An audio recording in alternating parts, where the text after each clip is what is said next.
How do you know what kind of ads to make sure that they'll crush it and you won't waste a lot of money?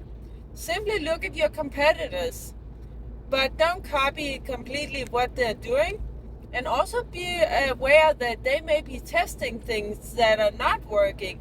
But the way that you can find the ads that are crushing it is to go to the Meta ad library. There you can find all the ads that are being run by everybody. So there you can search under your niche or your competitors, and then search for the ads that have been running at least for a month. Because if they've been running for a month, then they're probably profitable. They wouldn't be let it run for so long if it wasn't profitable. Then you can get ideas on what kind of ad you should make, what style, what kind of headlines you should write, and do something similar. Of course, don't copy and paste exactly what they do. That probably won't work for your brand anyway.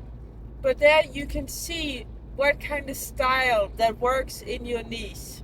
Comment below if you have any questions. Give me a like if you like it, and follow for more. Take care.